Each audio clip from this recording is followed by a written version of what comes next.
It was a warm evening in Pinewood Grove, the kind where the air smells of cut grass and fading daylight.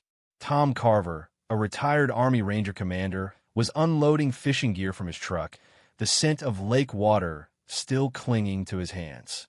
His wife, Sarah, was on the porch, watering her petunias, when a black Chevy Suburban crept up their driveway, parking halfway like it didn't belong but wasn't VYing.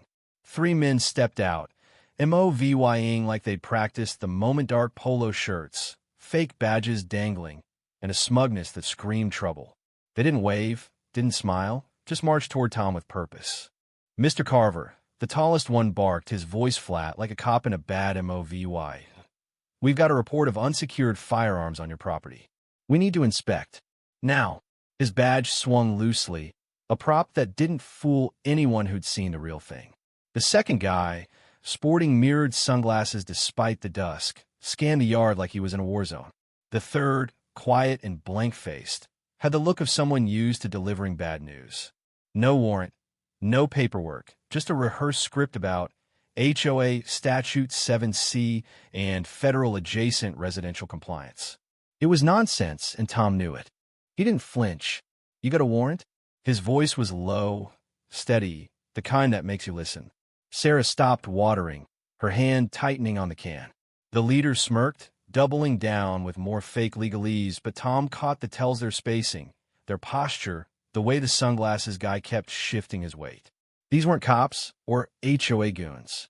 They were imposters, banking on intimidation to get their way. And they'd picked the wrong house. Tom's years in the Rangers had taught him to read people like maps. He'd led night raids in Kandahar, extracted hostages in Mosul, outsmarted cartel tacticians in Sonora.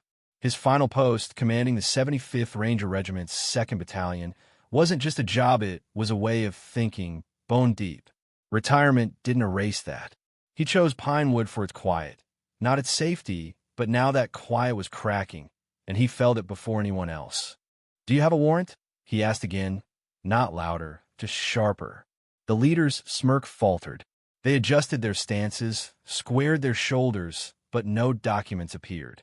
The sunglasses guy's hand drifted toward his waist, hovering near an empty holster. A silent threat, meant to spook. To Tom, it was a rookie move, the kind he'd seen in dusty corners of the world where uniforms didn't mean trust. Sarah stepped closer, her breath uneven, not from fear, but from the familiarity of a situation spiraling.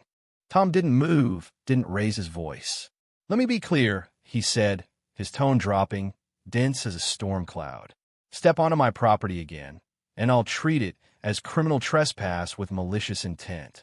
Georgia Code, November 16th, 62. That's not a fine. That's arrest, court, prosecution. Real law, not your made-up statute." The air thickened. The leader scoffed, muttering, "You're bluffing," but his voice cracked, just enough to betray him. Tom's eyes locked on his. "I'm not bluffing. 60 seconds. Get back in your SUV, or I start a federal trace on those badges. I still have access." That hit like a blade. The men froze, their bravado crumbling. Tom didn't need to shout. His presence did the work. He pointed to their vehicle, slow and deliberate. "You're impersonating legal authority. 18 U.S. Code 912. Fake federal IDs? Section 701. You've postured like an armed threat without weapons. That's plural federal offenses." The sunglasses guy glanced at the SUV. The quiet one took a half step back, and the leader's shoulders slumped. They'd miscalculated, and they knew it. "Your time's up," Tom said, his voice a quiet blade. "Choose now. Back out, or federal agents zip-tie you on my lawn. I've got a direct line to DHS. One call, 40 seconds. They didn't wait to test him. They retreated, tails between their legs, the SUV peeling out like a scolded dog. But Tom wasn't done. He knew they'd be back. Men like that don't slink away forever. That night, in his study, Tom shed the suburban dad facade. Under a single lamp, he fired up his private network-encrypted, off-grid, built from years of paranoia and precision. He pulled 2 images from his driveway camera, zooming in on the SUV's plate. It looked legit, but wasn't wrong font, wrong sheen. A ghost plate, likely magnetic, used by black market ops. He ran facial recognition on the men, his offline database pinging matches.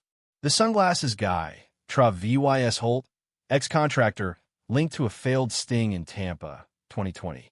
The leader, Eric Grant, flagged for impersonating a federal inspector in Nevada, 2019.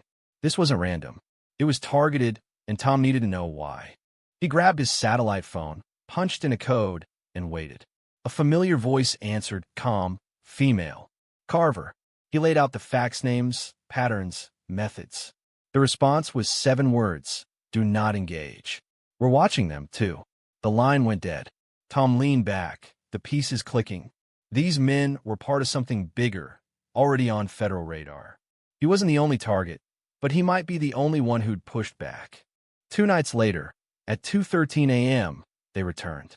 No SUV, no badges, just 3 shadows slipping through the woods behind Tom's fence. They thought they were ghosts. They didn't know Tom had spent 48 hours turning his home into a fortress. Thermal cameras tracked their heat signatures. Mics caught their breaths, and motion strobes waited in birdhouses. A drone sat ready in the shed, pre-programmed to lock on.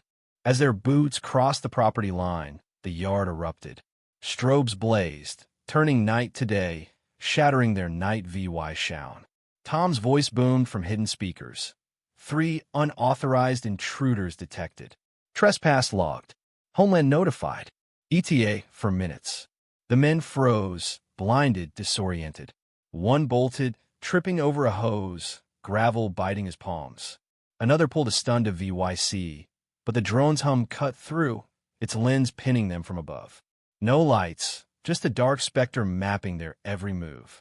Then Tom stepped out, shotgun over his shoulder, not aimed, not racked, just there. He didn't speak, didn't need to. His presence screamed checkmate. The men raised their hands, not in surrender, but serve VY Val. They'd walked into a battlefield and lost before the first move.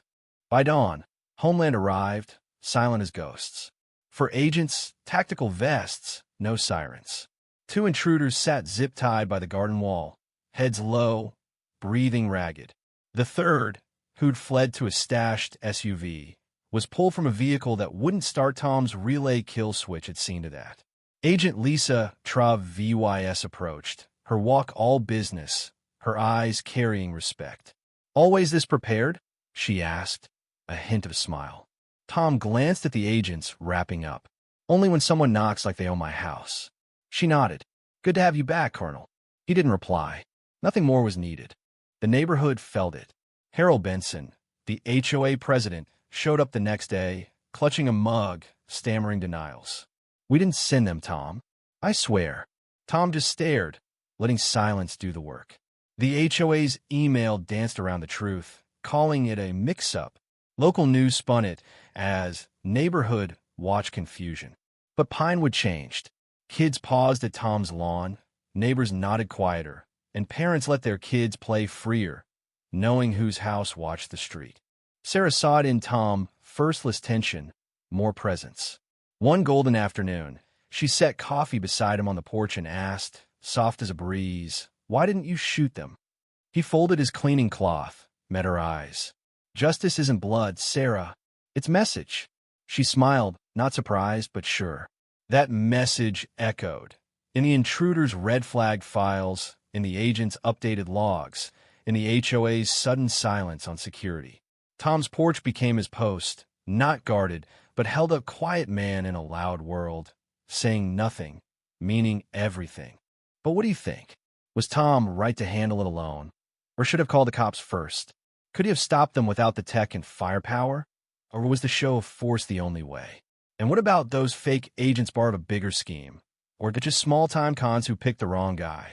Drop your thoughts below, hit that like button if you felt the tension, and subscribe for more stories that'll keep you guessing.